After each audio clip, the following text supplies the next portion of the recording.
to Would I Lie to You, the show with tremendous truths and humongous lies. On David Mitchell's team tonight, a man whose TV show is called Richard Bacon's Beer and Pizza Club. Not only is it good fun, but if it comes on TV more than 5 minutes late, you get free garlic bread. It's Richard Bacon!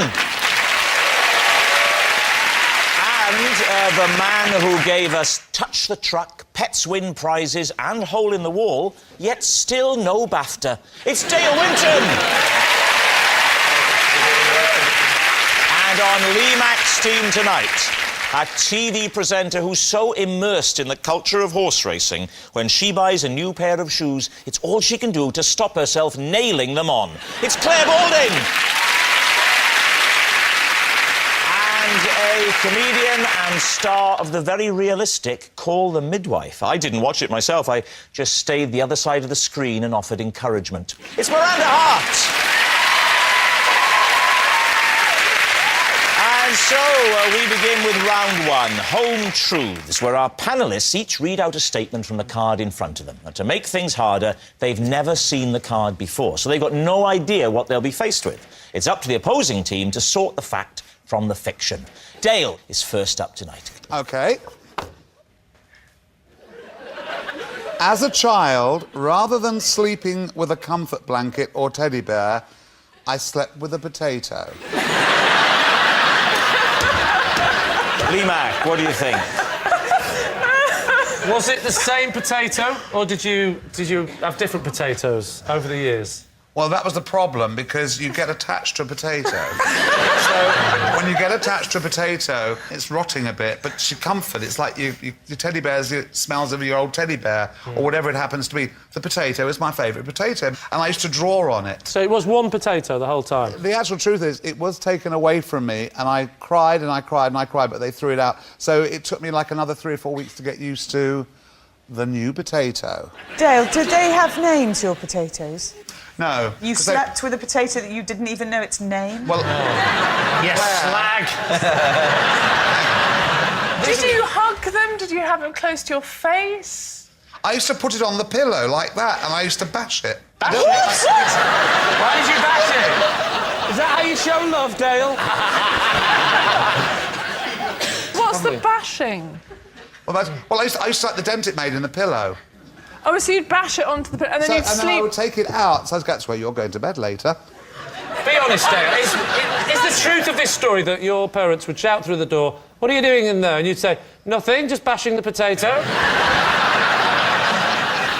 You haven't asked me why I stopped, and this is why you'll realise... Oh, Dale, why Dale. did you stop? Because Mrs Marks, who was our next-door neighbour, I heard her talking to my mother in the driveway, and I heard Mrs Marks say to my mother, "Is he still sleeping with a potato?" I think that they've been talking about it, and she probably said to Mrs Marks, "Did any of your children ever want to sleep with a potato?" So what are you thinking, Lee? Miranda. I sort of want it to be true, because he's so sweet. Yeah. I do think the two winning things are that that's where you're going to sleep, Yeah. and Mrs Marks. What do you know Marks? Is he still That's the sleeping thing. with... I think Mrs Marks exists. Yeah. Yeah. And I like Mrs Marks. Yeah. I like what she represents. She represents the sanity of the street. And the beauty Whereas is... the Wintons, they're all over the shop. So what are you going to say, Lee? What's it going to be? What do you think? Do you think it's true? I do think it's I true. think it's true. All right, I'll go with my team and say that it's true. You're saying it's true. OK. Dale Winton, the potato in the bed. Was it the truth or was it a lie? I have slept with many things over the years, because I'm a very old man, but I have never slept with a potato. It's a lie! Yes, it was a very convincing lie. As a child, Dale didn't sleep with a potato. Richard, you're next. OK. When I worked in McDonald's, my long-term girlfriend joined the queue to my till, and when she got to the counter, she dumped me. Lee.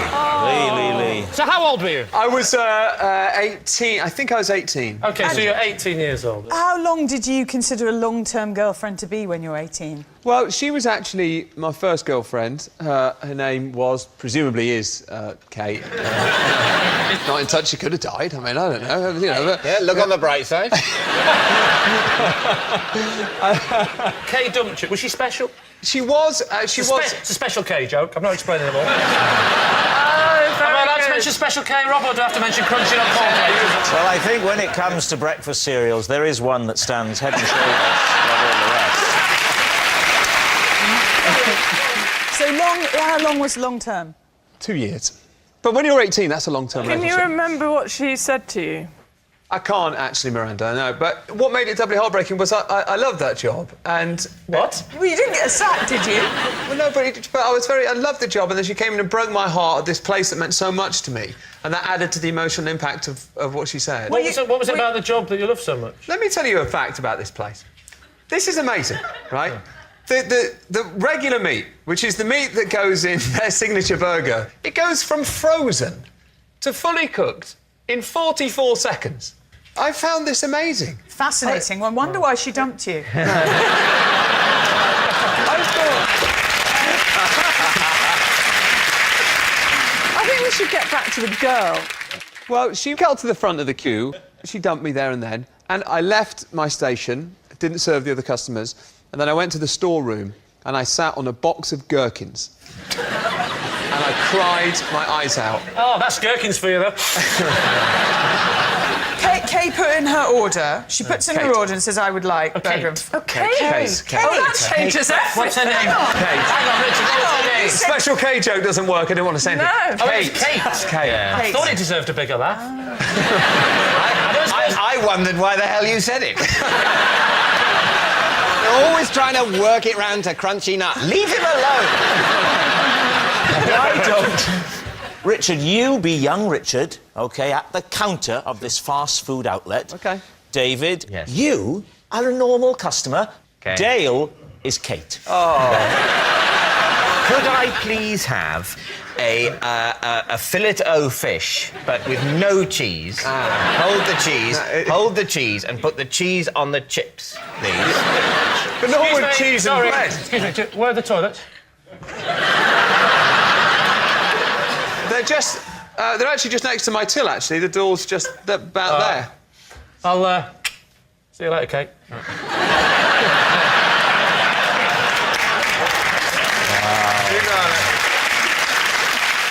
Oh, gosh, it's my girlfriend Kate. Hello, Kate. Well, I thought I'd come in and see you tonight. I haven't heard from you. What's funny about Oh, it's Meryl Streep in The Iron Lady. I'm afraid, Richard, it's over. You're just not my kind of guy.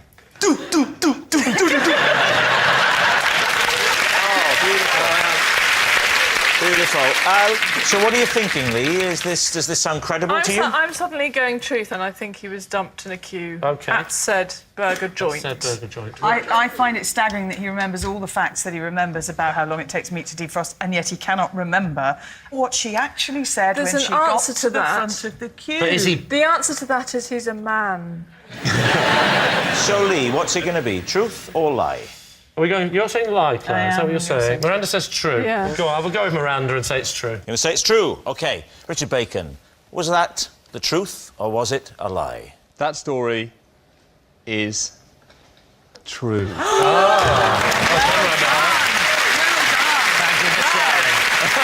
Yes, it's true. When Richard worked in a fast food restaurant, his long-term girlfriend joined the queue to his till and dumped him when she got to the counter. And then, to rub salt in the wound, she ordered a Happy Meal.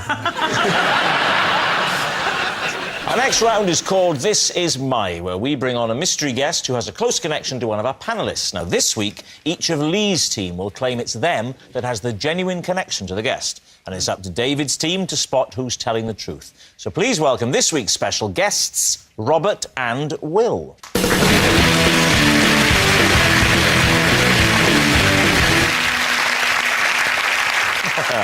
So, Claire, what are Robert and Will to you? This is Robert and Will. They do my garden, and to avoid the embarrassment of me ever getting them mixed up, I call them both Barry. OK. Lee, how do you know Robert and Will? This is Robert and Will. I once used them to convince an audience I could teleport people. And finally, Miranda, your relationship with Robert and Will? This is Robert and Will. I was a judge at the Identical Twins of the Year award, and they came third, but we had to disqualify them because it turns out they were two of triplets. Wow. There we have it. So, Claire's green-fingered Barrys, Lee's teleporting twosome, or Miranda's cheating triplets. David, where'd you begin? Explain the rationale behind the Identical Twins of the Year awards. Well, I have to say, when I was asked to come along and judge, I was a little confused, but I think there's a sort of magazine or trade magazine, or it's part, or there was some... A trade magazine? Well, What's the trade? Twins! For the marketing of twins. Twins. Yeah, I've heard of that. I've actually heard of the competition, yes. There is a competition to do There with are. twins. What do they have to do in the competition? Well, there's the physical look-alike thing, like how much they look alike. Okay. Right. And then they also do kind of games like Mr. and Mrs. type games, so it's a personality thing as well. How did they do? Did they win, or No, they came third, but they were then disqualified. what? Oh, because of the triplets thing? Yeah. And we did see a third, but I didn't see it, but apparently there's a third one. So the triplet turned up to this event? Yes! That's not exactly Moscow rules, is it? The third one was picking them up to take them home. And was seen. Claire, Robert and Will are your gardeners, and you call them both Barry. Isn't that a bit of sort of an affront to their individuality? No, because the first time I did it, I said, would you like a cup of tea, Barry, love? And as soon as you put love on the end of it, they're fine with it. They just smiled and had a cup of tea, and they were fine. And do you know, a lot of...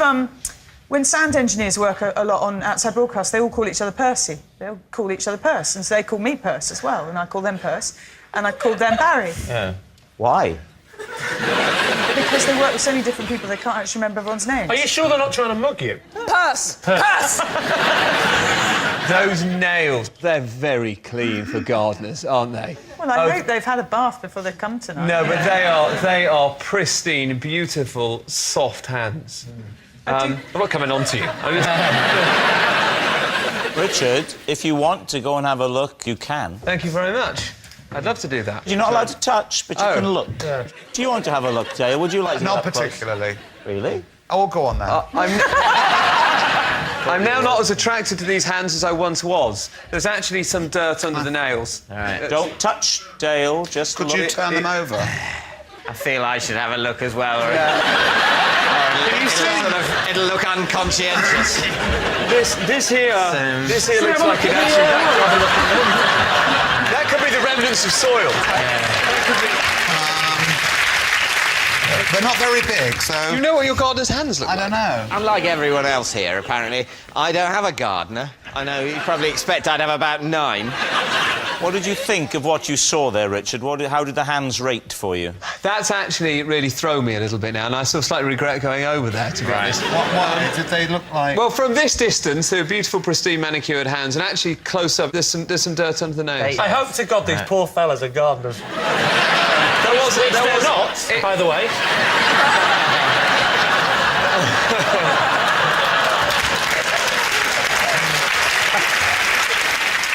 Lee. Yeah. Now, You're going to bother going through this one, are you? what was this particular show? You were trying to pretend to the audience that you were able to teleport people. Correct. Was it a stage show or TV show? Was it a stage show or a TV show? Oh, that's funny. Are you an interpreter of Dale? I thought you'd said it. I'd missed it, so I was asking my team captain. So what's your friend saying, David? What was it? A stage show or a TV show? OK. It was a stage show. And where was it on? It was on at the Hackney Empire. And when was it on? It was on in the mid-90s. And what was it called? It was a new act competition for new people, and I thought I'll do a magic trick because it'll impress everyone. Yeah, make up for the comedy. Well, you say at the end, I'm sorry, everyone, but I can teleport. Talk me through the act. What did you do? good. Magic circle, love. Magic circle. Right. Can't tell you anything. You don't have to tell us. So, what's the illusion we're supposed to be seeing? So I'm not going to tell you how much it's a magic circle. You're not going to say how you made it look as if you teleported. Oh, I see. You're very wise. We'll never... I'm not giving away my secrets on television. So go on, Lee. What did you do? You're there on the stage. The So I'm on audience stage, are enwrapped. So I come on and I bring someone out the audience and then I put them in a box at one side of the stage, or in a cupboard, actually. I put them in a cupboard. And then I do a bit of the showbiz magic. Yeah. Said a few words, not remember now. Might have been Alakazam. And then the other side, and then I open up a box, and out comes the first person who's gone in. Out the other. Well, it looks like that. Yeah. But clearly he's already in the box. And he sits down, and the audience give me a big round of applause. So that's actually quite good. And he goes and sits down in the seat. So you've done the teleport thing. Then what do you do? Straight into the levitation. I'm not an idiot. Actually, as a technique for a magic trick and trying to make it look as though someone's magicked across the room, it's actually quite clever using identical absolutely. twins. Do you still do it in the act, Don't though? tell me. Tell the judges that night. Well, how did you do? Awful. Came third. Turns out I was a triplet. Right, we need an answer. So, David's team. Are Robert and Will Claire's green-fingered Barrys, Lee's teleporting twosome, or Miranda's cheating triplets? What do you think, Dave? I think it's Lee. I think he's telling the truth. OK, Richard, what about you? I don't believe Lee, and they had a bit of soil on their hands. I think the gardeners. David, what about you? I don't think Lee did a random magic trick at the beginning of his tryout spot at the Hackney Empire in 1995. Maybe he did, but I don't believe it. So I think I agree with Richard. I think it's Claire. You think it's Claire? Yeah. OK, here we go. Robert and Will, would you please reveal your true identity? I'm Robert. I'm Will, and Lee tried to convince an audience that he could teleport.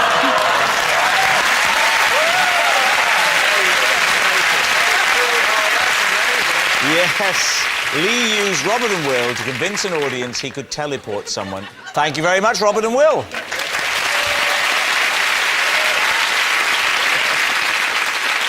Which brings us to our final round, quick-fire lies. We start with... Lee. Possession. Right, there's a box under the desk, Lee. Now, I'd like you to take the item out of the box and hold the object, then read the card out, please. This is my dibber. I donated it to the British Lawnmower Museum, where it is now a permanent exhibit. David. What is a dibber? What's a dibber? A dibber? That's a good question, David. And would you believe me if I was to say I don't know? But it's a Yes, I would. I'll write it for you. That's... Yeah.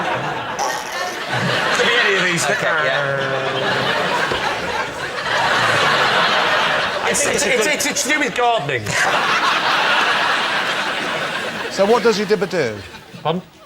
What does your dibber do? Are you Fred Flintstone? Answer the question. What does your dibber do? Not 100% sure, but I guess I would say that a dibber is for pushing holes in the ground. Yeah. And then maybe popping something in there, like a seed. I see. How did your dibber come to be in the British Lawnmower Museum? I'll tell you, Inspector Morse. Have you ever been to Southport, my hometown? I have, yes. Oh, great. Can I start again? Yes. Right. I have never been to the British Lawnmower. I was online. But it is in Southport. It is in Southport, Yeah. that's true. And I did see it online. What did you put into Google that came up? Well, you don't want to know that. But I noticed that on the website there was a bit that said the tools of the rich and famous. Famous tools, that's what I typed in. There is actually, I do know for a fact that there is a British Lawnmower Museum because I myself have donated a trowel. You haven't. I have, honestly, Rob. I donated a trowel. What is this Lawnmower museum? Surely they want a lawnmower.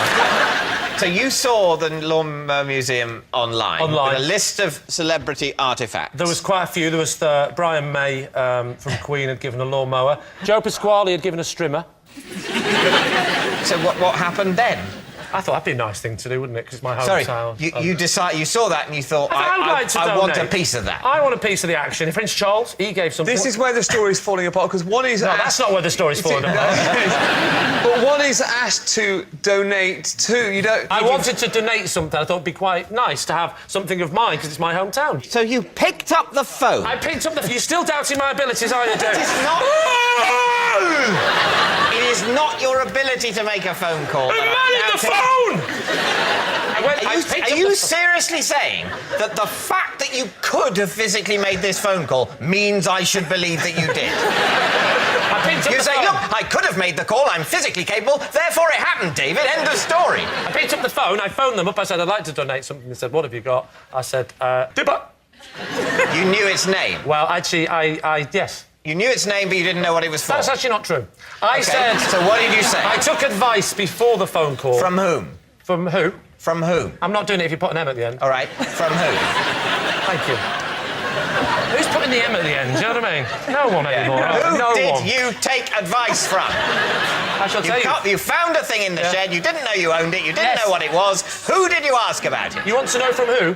I want to know who you asked about that object in order to find out what it was called. I shall tell you.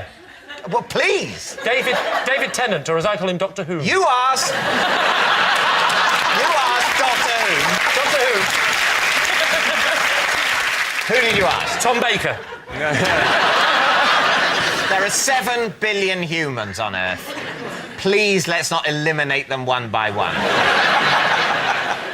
I asked my wife. So, David, what do you think? Is Lee telling the truth or is he lying to us? Dale? I don't believe a word of it. If it is true, it's one of the best acting performances I think I've ever seen. Thank you. If it's true. If it's true. You think it's true? No, I do not. No, it's a lie. OK, David, what are you going to say? We think it's a lie. You think it's a lie. OK, Lee, truth or lie? It is, in fact... true.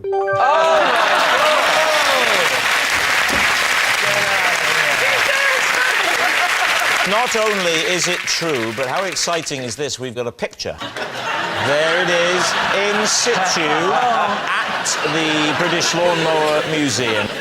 Yeah, it's incredible, isn't it, eh? Just a simple tool who donated his dibber to the British Lawnmower Museum. Next. It's Miranda. I once embarrassed myself in front of the local vicar at Christmas. Is that it? Vague, isn't it? Is that all we're getting? Well, no, we can get more. What happened? Well, it was Christmas, and the vicar had to come round to my aunt and uncle's, where I was having Christmas, sort of drinks, I think. I went to sit next to him and sat on the edge of a sofa. And as I sort of sat back like that, I broke enormous wind. And did he say anything? He sort of... It's here! No, I don't think he did, which is what made it so funny for me. Why did you go over to sit next to the vicar to start with? Because I think my sister was there, and I thought, oh no, she's been lumbered with the vicar. And I thought, oh, she might need some conversational help. Brilliant. Yeah. Which I sort of provided. What direction was the vicar at this point? I don't know if he was down or upwind, but he was involved. Miranda. I mean, he could... You saw his hair move. I think actually what I did was... That is a great image. I think I burst out laughing, did one of those laugh spits. Spits? So having farted at the man, you then spat on him? You know when you go... So it was like... So what do you think, David? What are you going to say? Miranda, The way you told the story at the beginning, I couldn't work out. You had a lot of pauses in there. Was that for effect, or were you thinking it up as you went along? And I think probably worth it, making it up as you went along. So I think it's probably a lie.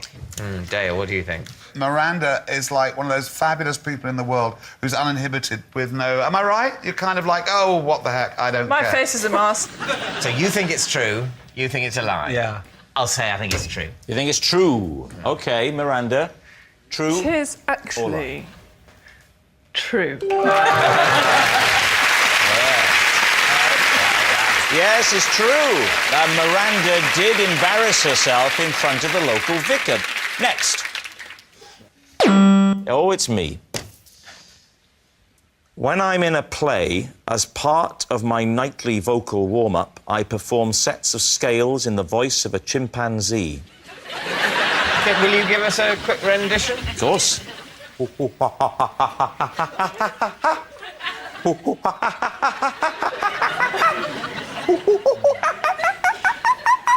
It's just, you just go through the scales as a chimpanzee. Do you just do this for plays? Because I've been next to you in a dressing room, I think, for a gig, and I didn't hear chimpanzees. I used to do a singing tape of oh, and then what? That was lovely. That's lovely. And la,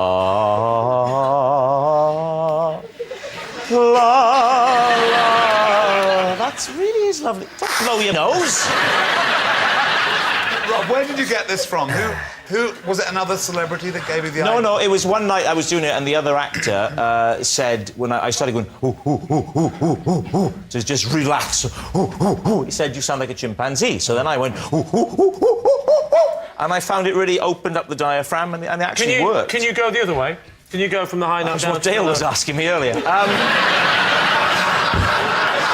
Is he angry, Lee? Is he angry? Well, it's hard to tell what colour his face is, but can you go from the high note down? Oh, excellent. No, that is good. Who was the actor who said you looked like a chimpanzee? Miranda, you know very well he didn't say I looked like a chimpanzee. You're not going to trip me up like that. It was Kenneth Branagh. Kenneth Branagh gave you this idea. He did. Yeah, laugh it up, Balding. I know your reaction was to The reaction was, how preposterous. The man with the breakfast cereal would be in a play with Kenneth Branagh. Yet it was true. So what are you thinking? Mitchell, Winton, Bacon. I think it's true. You think it's true? Do you think it's true? Oh, Dan? absolutely. He does it Yeah. so well. I think it would sort of help. Yeah. What about you? Balding, Mac, Hart. That sounds a series of illnesses, that. I mean, I'm afraid you've got balding Mac heart. So what are you going to say? I think he's probably lying. I think it's true. Imagine You're you saying and true, you're Branagh in the saying wings lie. having a right old hoot doing that together. You say... No, I'm going to go with Claire. You're going to say lie? Yeah. You're saying lie? You're saying true? True. It is, in fact, a lie. Well done, David. It's a lie. When I'm in a play, I don't perform sets of scales in the voice of a chimpanzee. Oh, that noise signals time is up. It's the end of the show. I can reveal that Lee's team have won by 4 points to 2. But of course, it's not just a team game. And my individual liar of the week this week is Dale Winton.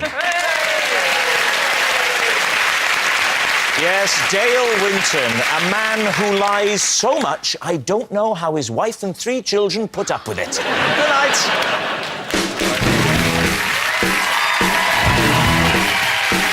Would you believe me if I said that actor Damian Lewis is tonight's guest host? Well, it's the truth. Have I got news for you? Next, and then Country File, it isn't. Tim and Lee are on a camping weekend. Finally, they are going out at 9:30. Or if it's drama you're after, head over to BBC 3 now for brand new Lip Service.